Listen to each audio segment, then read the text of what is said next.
So I'm here packing for my trip to Jamaica tomorrow, and I'm trying to narrow down a few fragrances that I should bring with me on vacation. And as I'm doing it, I'm like, you know what? This would be a good video. So in this video, I'm discussing 10 fragrances that you may consider when taking a vacation. Let's go. What's going on, YouTube? Thanks for tuning in for another video. Coach Rob here, and in this video, like I said in the opening, I'm discussing 10 fragrances that you may want to bring with you if you're going on vacation. Let's jump into it.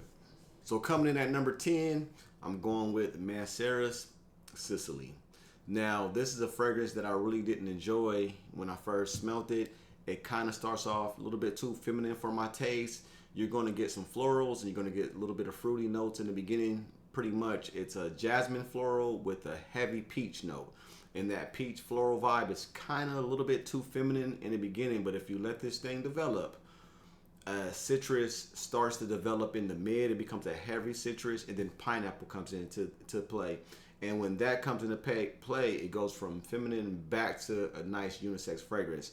And then to dry down, you got the citrus. You still got that peach that's lingering there. And then in the mid, you got the citrus. You got that pineapple. You still have the peach that's lingering there, but the florals are kind of toned down. And then to dry down, it develops some woody notes, and that citrus, pineapple, woody, slight peach gives it a nice combination. It kind of smells a little bit reminiscent of Creed's Millesime Apparel. Not as strong as that, or not as good as that in my opinion, but it gives you that kind of vibe. Works well in the heat. This is a perfect scent for a vacation.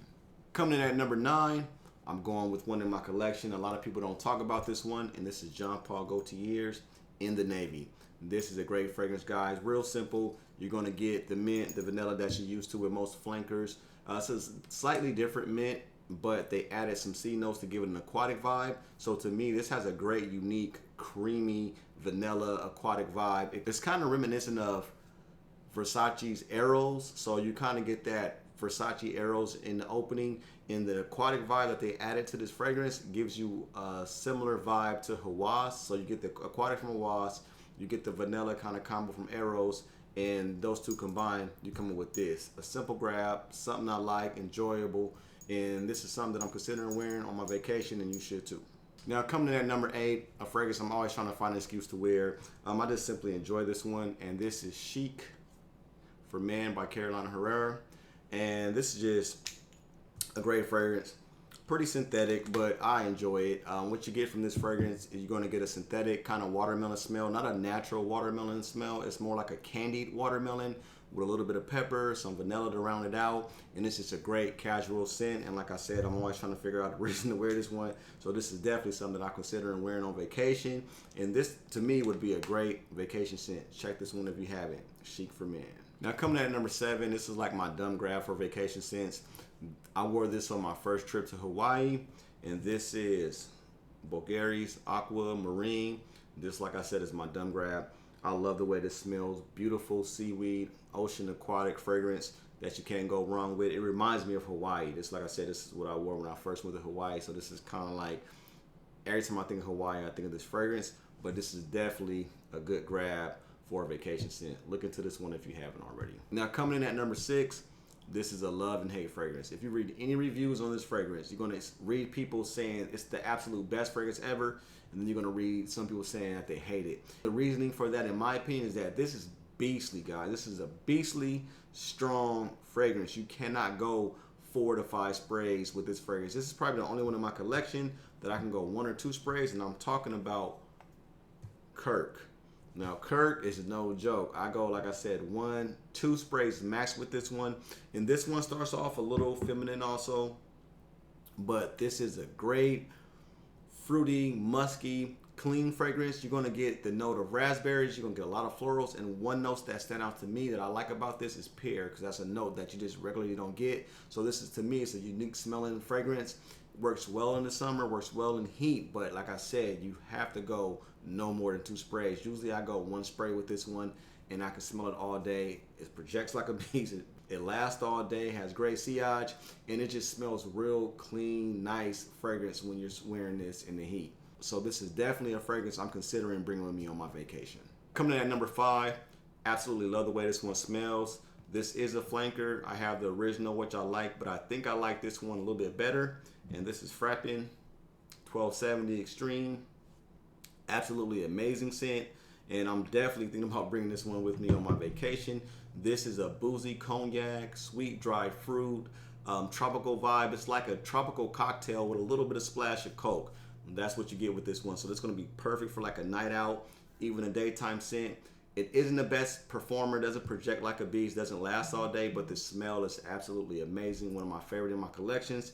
You guys check this one out. I think I might just throw this in my bag right now, but look into this one. Coming in at number 4, this is definitely a fragrance that's suited for a vacation scent.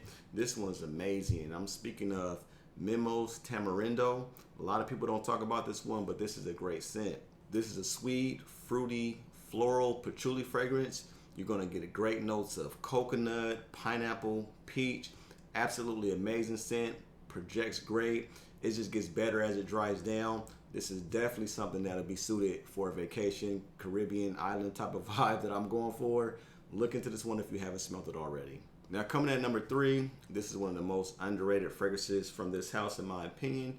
And this is Creed Arofa, one of the best aquatic, marine kind of smelling vibes, nice woody notes. And I did a full review on my channel back in the day, and in that channel I said this pretty much smells like a mixture of Blue de Chanel and Creed's Millésime Imperial. You mix those two together, you get this one.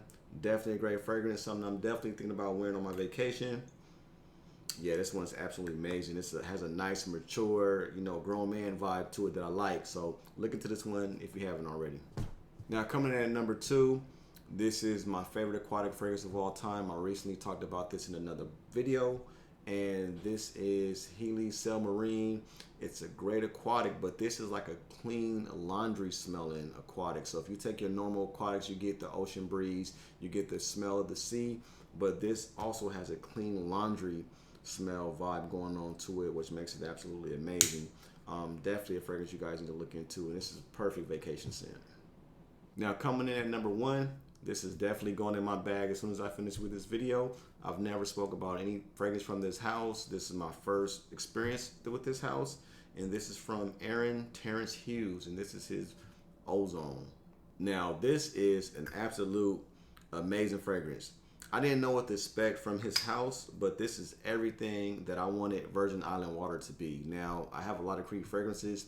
Virgin Island water is one that's missing from my collection because it just doesn't work well with my skin chemistry. That coconut note that they have in it, or whatever notes they have in it, just doesn't smell well on me. It smells gross on my skin actually. So that's one that I could just never get, but I always wanted that vibe. And here comes Ozone. It opens up with a nice lime note. He has some spearmint in here that keeps it real fresh. And then you got this coconut, and then that coconut sweetens as the mid comes and the dry down. It becomes more of a creamier coconut, but that coconut starts off fresh with the lime and aquatic vibe, but in the mid and the dry down, it becomes creamier and creamier and becomes sweeter. And in the note breakdown, it says it has a note of cappuccino or mocha or something like that. I don't get cappuccino, coffee, mocha, but what I do get is a creamy coconut. So I don't know if that cappuccino note mixed with the coconut is what's making it sweet and creamy, but this has great sillage, has great projection, lasts pretty much 8 to 10 hours on my skin. So he did wonders with this fragrance. So like I said, this is going right in the bag before I get up out of here. Great fragrance, Ozone. So if you haven't smelled this one, I'm definitely gonna look into his house. And Aaron, if you're watching this video, I need you to send me some fragrances from your collection, man, so I can do some reviews. I definitely enjoy this one. This one I purchased myself, but I need to get my nose on more fragrances from his house. But anyway, guys, these were the 10 fragrances I was considering bringing with me on vacation. That Ozone is going with me. I'm probably going to bring that Frappin 1270 and one of these other ones. I don't know yet. I'm still trying to decide. But hey, that's the end of my video. You guys have a good one. Peace.